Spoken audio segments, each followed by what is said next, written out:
नमस्कार, आप देख रहे हो जर्नलिस्ट पर आपके साथ में आंचल श्रीवास्तव। आज हम आपको जापान की राजनीति के इतिहास में दर्ज एक बेहद महत्वपूर्ण और प्रेरणादायक अध्याय से रूबरू कराने जा रहे हैं। एक ऐसा अध्याय जिसमें महिला नेतृत्व ने नए कीर्तिमान स्थापित किए। आज हम बात करेंगे साने टाकाइची, जापान की पहली महिला प्रधानमंत्री, जिन्होंने स्नैप इलेक्शन में अपनी party liberal democratic party LDP को एक अभूतपूर्व जीत दिलाई है। जैसे ही चुनाव परिणाम सामने आए, पूरे देश में नई उम्मीद और जोश देखने को मिला। जापान की संसद के निचले सदन, जिसे हाउस ऑफ रिप्रेजेंटेटिव्स कहा जाता है, उसमें कुल 465 सीटों में से लिबरल डेमोक्रेटिक पार्टी ने अकेले 316 सीटें जीत ली है, जो न सिर्फ बहुमत 261 सीटों से कहीं अधिक है, बल्कि ये 1986 में यासुहिरो नाकासोन द्वारा जीती गई 300 सीटों के रिकॉर्ड को तोड़ने वाला सबसे बड़ा आंकड़ा है। एलडीपी की अब तक सबसे शानदार चुनावी जीत मानी जा रही है। इसी जीत ने साबित कर दिया है कि जापान के मतदाता अब नई दिशा, नई उम्मीद के साथ आगे बढ़ना चाहते हैं। साथ ही एलडीपी के गठबंधन सहयोगी जापान इनोवेशन पार्टी ने भी 36 सीटें हासिल की है,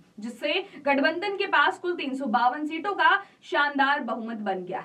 संसद के 2/3 बहुमत का आंकड़ा। अब सवाल ये उठता है कि आखिर साने टाकाइची ये है कौन, जिन्होंने न केवल इतिहास रचा है बल्कि राजनीति के शिखर पर खुद को स्थापित किया है। साने टाकाइची का जन्म 1961 में एक मध्यम वर्गीय परिवार में हुआ था। वे राजनीति में कदम रखने से पहले एक टीवी होस्ट के रूप में काम भी कर चुकी हैं और उन दिनों उन्हें हैवी मेटल म्यूजिक का भी शौक था, एक ऐसी चीज जो पारंपरिक राजनीति से बिल्कुल अलग है और उनके व्यक्तिगत की विविधता को दर्शाती है। 1980 के दशक में साने ने अमेरिका कांग्रेस में कार्य अनुभव भी हासिल किया, जिसने उन्हें अंतर्राष्ट्रीय राजनीति और वैश्विक दृष्टिकोण प्रदान किया। 1993 में पहली बार सांसद बनी और उसके बाद उन्होंने लगातार 10 बार चुनाव जीतकर संसद में अपनी पकड़ मजबूत की। साने टाकाइची न केवल एक अनुभवी राजनेता है, बल्कि वे पूर्व प्रधानमंत्री शिंजो आबे की भी शिष्य रही हैं और उन्हीं की तरह एबेनॉमिक्स नीतियों की कट्टर समर्थक मानी जाती है। इन्हीं नीतियों ने जापान के आर्थिक ढांचे को काफी मजबूती दी थी और टाकाइची उन्हें आगे ले जाने की दिशा में काम कर रही है। अपनी जीत के बाद मीडिया से बातचीत करते हुए प्रधानमंत्री टाकाइची ने साफ कहा है कि उनकी प्राथमिकता जापान को आर्थिक रूप से समृद्ध,